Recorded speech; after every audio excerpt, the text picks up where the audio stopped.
moments later. Hello everyone, welcome back to my channel. আরও একটা নতুন ব্লগে আপনাদেরকে জানাই স্বাগত। আমি প্রিয়াঙ্কা চলে এলাম আরও একটা নতুন ব্লগ নিয়ে। তো প্রথমেই বলে রাখি, যদি আমার ভিডিওগুলো ভালো লাগে অবশ্যই কিন্তু লাইক কমেন্ট করতে একদমই ভুলবেন না। পারলে চ্যানেলটাকে সাবস্ক্রাইব করে দিয়ে পাশে থাকবেন। তো আজ অনেকটাই সকালবেলা ওঠা হয়েছিল, তো সমস্ত কাজ সেরে পুজো সেরে এখন চলে এসেছি রান্নাঘরে।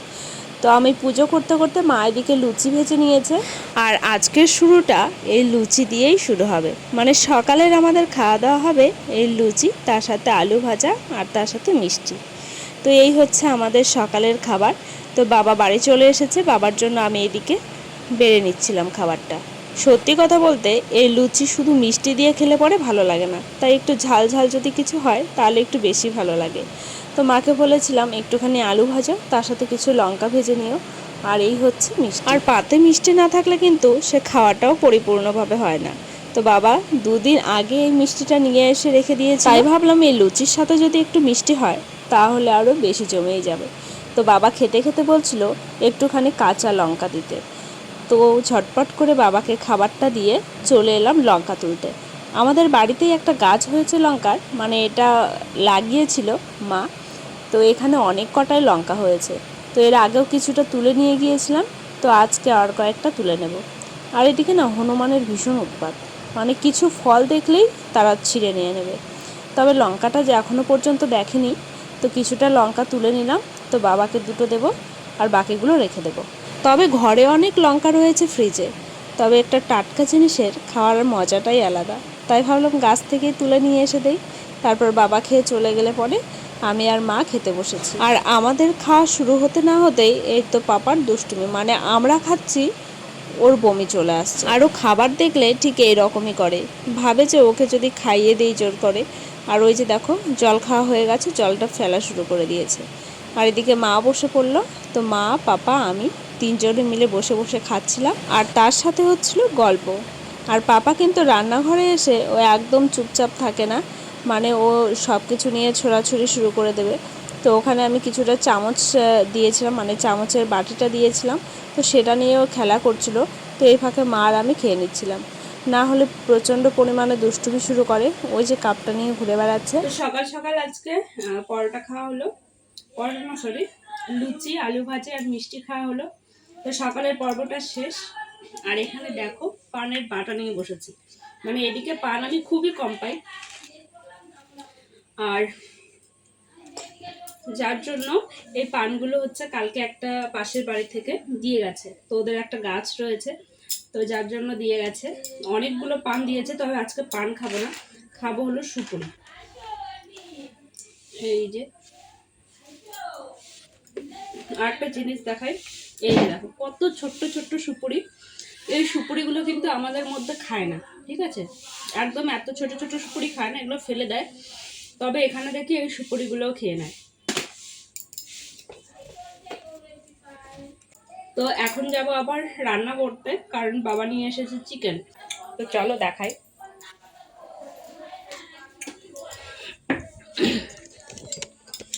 তো ওইখানে রয়েছে চিকেন, আর রান্না হবে আজকে যে কচু।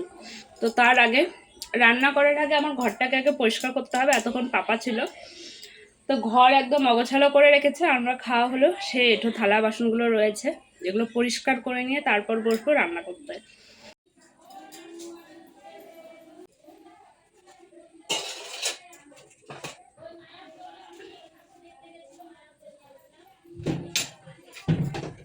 তো ওই দিকের মোটামুটি কাজ তো কিছুটা হয়ে গেল। তো এখন আমি চিকেনটাকে ধুয়ে নিয়ে আসবো, একদম ফ্রেশ চিকেন, ঠিক আছে।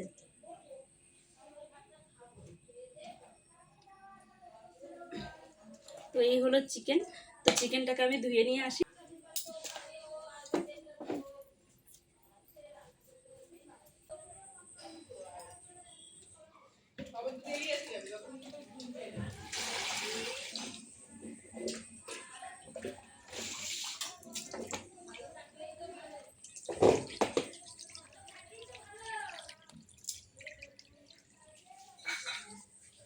তো চিকেন ধোয়া তো মোটামুটি আমার কমপ্লিট হয়ে গেছে, এখন বসলাম মশলাগুলো করে নিতে।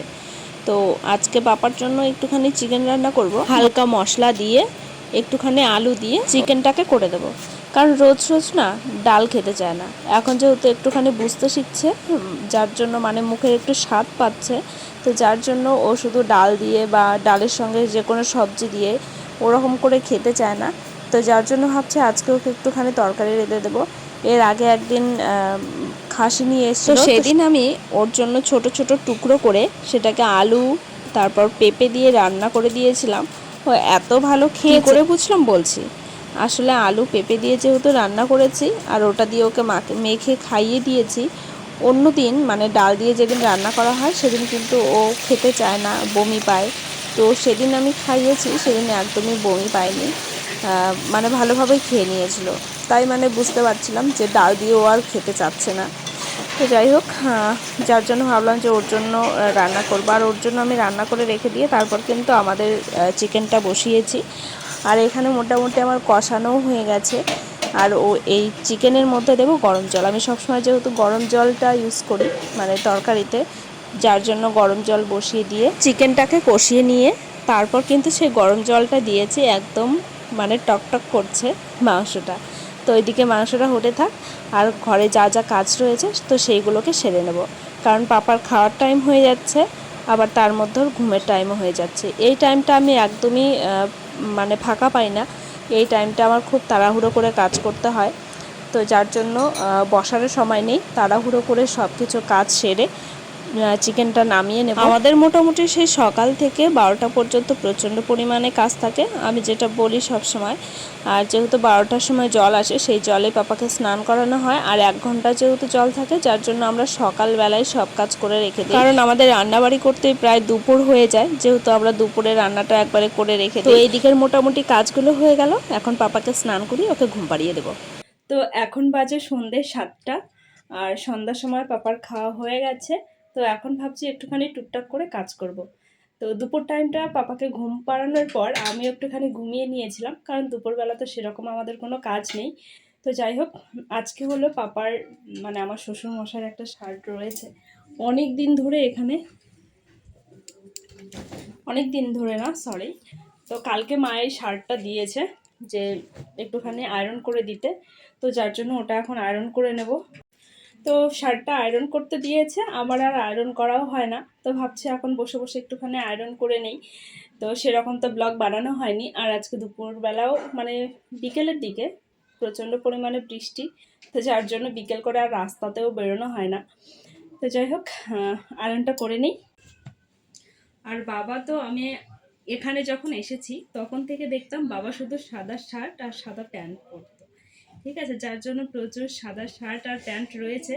এখন যেহেতু একটুখানি কাজে কাজে ব্যস্ত থাকে, যাই হোক, যার জন্য এই সাদা শার্টগুলো দেওয়া হয় না, অন্য রঙের শার্ট দেওয়া হয়। তো এটা আমি গরম করে রেখে দিয়েছিলাম, ঠিক আছে, তারপর ব্লগ বানানো শুরু করলাম। তো এটা সেই রকম করে ইস্ত্রি করবো না, একটু কুচকে গেছে, তো একটুখানি আয়রন করলে পরে ভালো লাগে।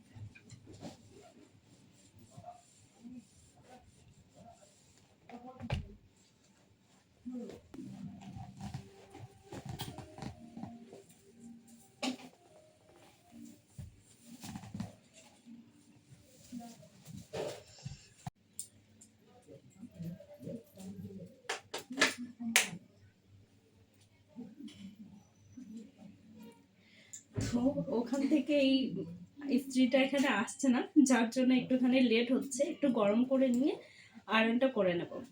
পাপা তুমি এখানে কি করছো? এ বাবা, এগুলো ভাঙে না।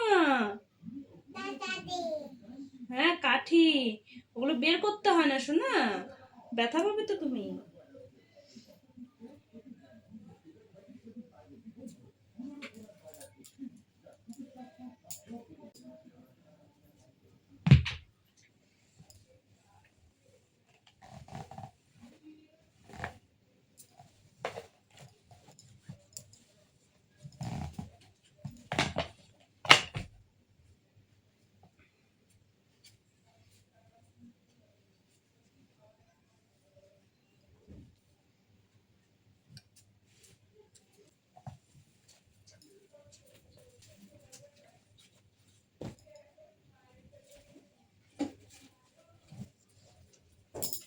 তো আমার একদম আয়রন করা কমপ্লিট, ঠিক আছে। শুধু হালকা করে একটুখানি আয়রন করে দিলাম। আর আমার পাপা এখানে কি করছে, ঝাড়ুর কাঠিগুলো আছে সেগুলো খুলে খুলে সব শেষ করে দিল। তো কি বলবো, এরকমই ঘর অগোছালো সারা, মানে যখনই ঘরে আসবে ঠিক এরকমই করবে। এই যে কাঠিগুলো সোফায় রেখে দিয়েছে, এই যে কাঠি, মানে ঘরে বসে বসে এই দুষ্টুমিগুলো করছে। এই যে কাঠিগুলো সব ছড়িয়ে একাকার করে দিয়েছে, মানে যেখানেই লুকিয়ে রাখি না কেন ওটা খুঁজে বের করবেই। মানে আমি রেখেছিলাম খাটের নিচে, যেহেতু এতক্ষণ বিছানায় খেলা করছিল, তো আমি খাটের নিচে রেখেছি। এখন নিচে নেমে আগে ওই ঝাড়ুটা নিয়েছে। তো যাই হোক, কেমন লাগলো ভিডিওটা অবশ্যই আপনারা কমেন্ট করে জানাবেন। যদি ভালো লাগে চ্যানেলটাকে সাবস্ক্রাইব করে দিয়ে পাশে থাকবেন। তো দেখা হচ্ছে আরও একটা নতুন ব্লগের সাথে। ততক্ষণে আপনারা সকলে সুস্থ থাকবেন, ভালো থাকবেন।